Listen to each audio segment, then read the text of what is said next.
Hello, everyone. Happy Tuesday. I'm Yolanda Harper. I'm Shaman. This is Shaman.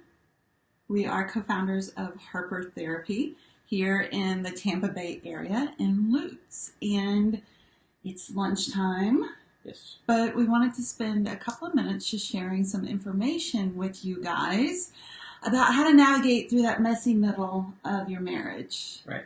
So if you are not familiar with that messy middle, whew, I feel like I need to take a nap when I think about it. Right. It usually looks like a blur years later. Yeah. So that's the stage of relationship where, you've been in it for a while. It's kind of down and dirty as far as like you're in the midst of diapers or soccer practices and trying to build your career and all of those things. And the gloves come off. And the gloves come off.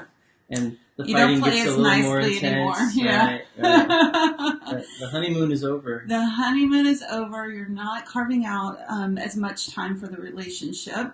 Right. And so that kind of sets things up to do this dance. I call it a dance. It's kind of Or a boxing ring. or a boxing ring. So at the beginning of relationships, you're on your best behavior. You and your partner are doing the romantic waltz together. Oh, that's beautiful. Or the sexy tango.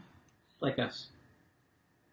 We did take ballroom dancing lessons. We did take a ballroom long time dancing ago. lessons. So at the beginning, that's the way things look, and then as you go along, as things become more comfortable, as you are more exhausted and just trying to get through the day, that romantic waltz and the sexy tango turn into like the funky chicken. Or the drunken 3 a.m. stupor. I don't know. It's not pretty, let's just say that. Yeah. So our dear good friends, John and Julie Gottman, who have done 4 decades of research on what makes relationships successful and what gets in the way. Hey, Anna, how are you? We're talking about the Four Horsemen today. Yay. So they have identified 4 horsemen. Yes, the 4 horsemen of the apocalypse of relationships. Yeah, so pay attention. So one of the reasons that we don't have the hard conversations is that we don't have a skill set, right? We're not taught unless we have some really great examples of what that looks like.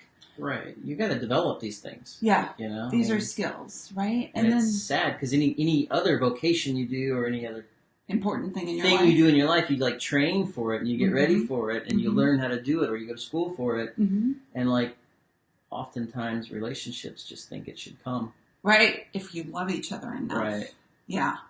If you love each other enough, it should be effortless and you should never have to have hard conversations. Right. Or go through hard things. If anything, probably needed training or education or help, or it probably should be relationships and marriages. For sure. Especially during that messy middle, when our reserves are lower. Right. So, of the 4 horsemen, so we're going to talk about that today. So that you can be aware. So here's the thing. In any relationship, any of these 4 horsemen is going to show up because we're human. Right. And they're going to show up a lot because we're human, right? So what we want to do is be aware of when they show up because there's some antidotes to these 4 horsemen that we'll share today too, right? So it's not the fact that, oh my gosh, like one of these 4 horsemen showed up in our relationship, we're doomed. Right. No, it's a recognition. We often have all 4 of these in the same day.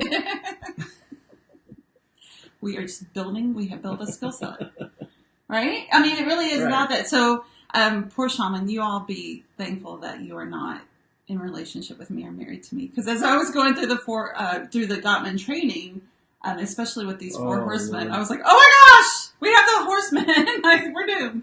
But we're not. I hope not. No. So otherwise, this is a big waste of time. So we have built some skills around the 4 horsemen, recognizing them and putting the antidote in place. So the first one is criticism.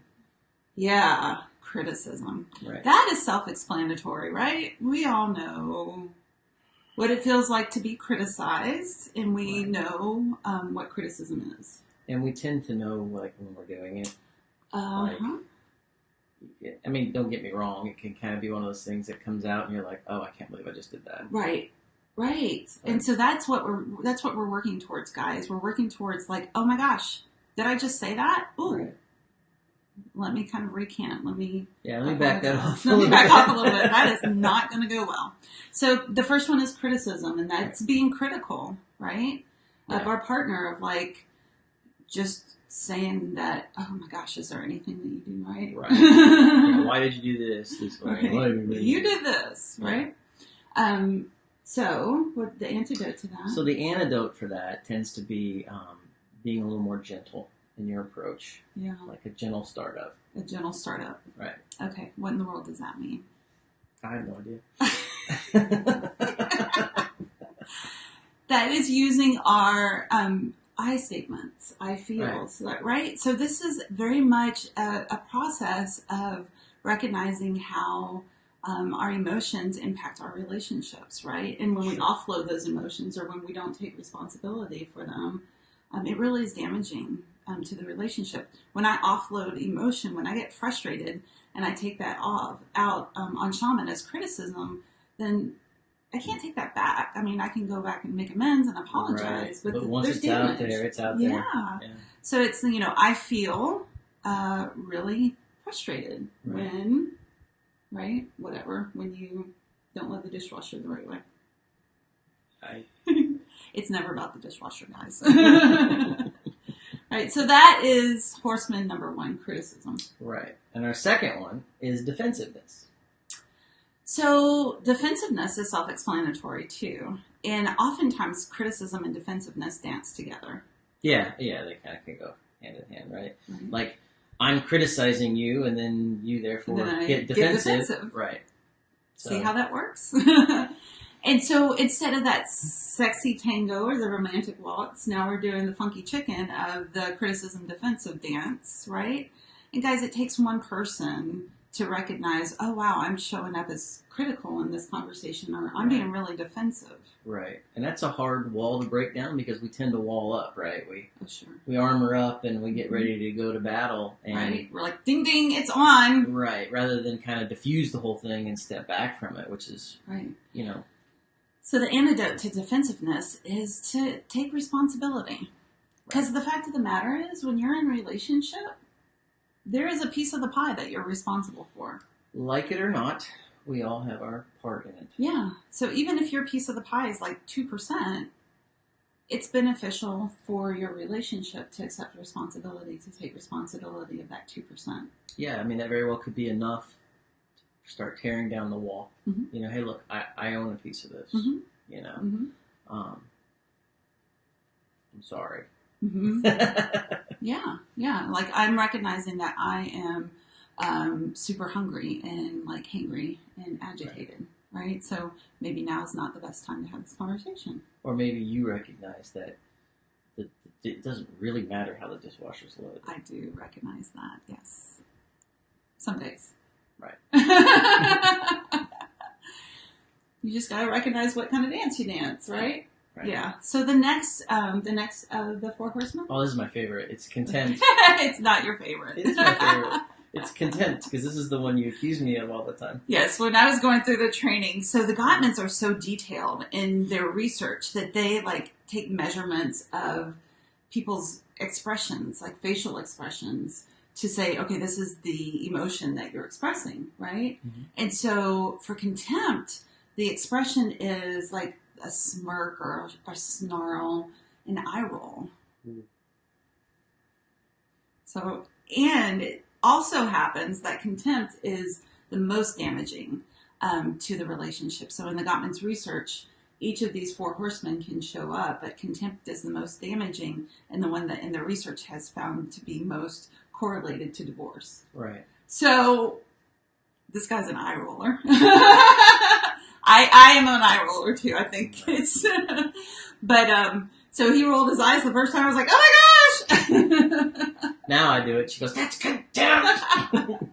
So no chicken littles going on here. Let's just be aware of contempt, and it's that kind of like feeling of superiority over your partner. Right. It really is. It is kind of a you're not at my level kind of thing, or And honestly, who wants to be in that kind of relationship? Like that feels icky. Well, That's it's not icky. good for them, that's for certain. No. You know, if you're not on the same level, it's not healthy for the relationship. Not really sustainable. So, but what you can do for that is appreciation.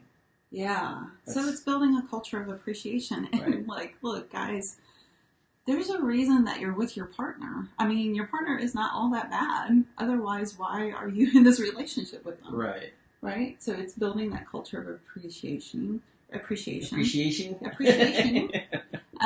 Yeah. And being focused on, you know, our brains have a negative bent anyway. And then when we're really ticked off at someone, we just barrel down that path.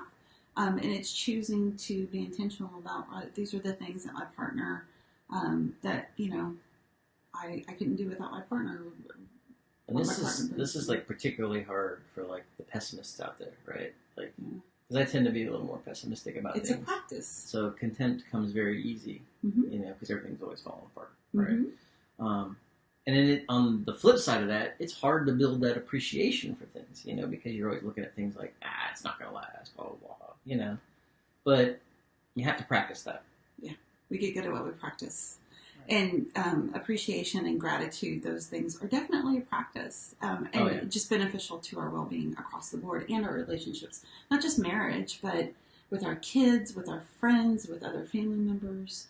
You know, we can bring these what I love about the Gottman work is that it's applicable to relationships across the board. Right. So their research is specifically in marriage, but it translates to our kids and other relationships too. That's right. So be aware of contempt, right? And then the last of the Four Horsemen. Stonewalling. Mm-hmm. Okay. So this is what happens when, I'm going to use Gottman language, when one of the partners becomes psychologically aroused and flooded. I know, you can become psychologically aroused. So that means that there's such an intense experience of emotions that shut down. Yeah. You just stop. I'm done. I'm out. Peace. Right. This, so just stereotypically, this tends to happen more often in men than women. Yeah, because men tend to like not want to get emotional about things, I guess. Mm-hmm. So it's just easier not to deal with it. Mm-hmm. Mm-hmm. So that shutdown switch is already well used and well. Right. And to be fair, like I think a lot of times for men, this stonewalling happens because they want to. There's a feeling of like they're protecting their partner, right? Yeah, I think so. There's probably something that's fair to say. You know, I don't want to go nuclear, right, like you're going unloading. nuclear, because I won't come back from that. Mm-hmm. Mm-hmm. So, you know, each of these things we can recognize they serve a purpose, and we can recognize their impact on the relationship, and recognize that there are other ways of handling them. Right. And so, for stonewalling, it's doing some self-soothing, right? It's knowing for yourself the things that are helpful when you are really upset. Right. And it's recognizing for both the partners, like this is not the time to have a conversation. Yeah, because it's not going to be a conversation. Like the wheels are going to come off. Right. But that's hard for the partner because usually the stonewaller is paired with someone who is like the oppressor or the person who has to have the conversation at that time, right? Otherwise they feel like the whole relationship is in jeopardy. Right. I have to resolve it right now. Right now. We gotta fix this. And so it's recognizing for each of the partners the benefit of taking the break, but then also having an agreement that we're going to come back to the conversation when it is more beneficial. Right. When we can actually have a productive conversation. But that takes a lot of legwork. That takes a recognizing for the stonewaller of what happens and what that feels like, right? Because we feel emotions in our body. We get tuned out from that, right? So it's recognizing that process and what that feels like for the person who is the stonewaller, mm-hmm. and then having that conversation between the couple of, you know, when this happens, let's take a break, right? Let's you go listen to some music. I'm going to go for a walk, or even with the understanding that we'll come back to it when we're calmer, right? And there's even a way for the partner to be able to help, right? The stonewaller soothe. Sure. right? And sometimes that's physical touch, but that's something that, that's a understanding that's come to outside of those moments of tension and conflict. Yeah. Right. As much as it has irritated me, right, when I want to do like the shutdown thing, to be touched, like that's exactly what I need, right? And it's taken me a while to recognize like that hug or that touch is like, okay, now I can soften and realize like you're here with me, right? Right. Yeah. We're in the boat together. We're in the boat together. Maybe we'll share that story. So guys, beware of the Four Horsemen, right? Criticism, defensiveness, contempt, stonewalling, and recognize that there are some antidotes. There's some solutions to these, but it takes some work to get to these because, again, it's not something that's in our common vocabulary. It's not something that we know a lot about. It's not something that we've seen. It's not something that we've practiced. Well, emotionally, it kind of is in the face of that, right? Like, I do the opposite of what I'm struggling with to kind of solve that, and emotionally that's a hard thing to get around. It takes tools to develop. It does. And it's also recognizing that the work behind these antidotes of using a gentle startup, taking responsibility, being appreciative of our partner, and self-soothing, that is going to give us what we're really looking for, that intimacy and connection. Right. So and you can deal with hard things, and you can have productive conversations come out of these things because you have the tools to do that. Yeah, because not having those conversations doesn't make those things go away. Right. Ignoring it doesn't fix it. So, that is some information about the Four Horsemen. Know that Harper Therapy is here for as your home of hope, growth, and healing through the messy middle of your marriage. So thanks for spending some time with us today during your lunch. Hope that you have a great rest of your Tuesday. Right. We'll talk to you guys soon.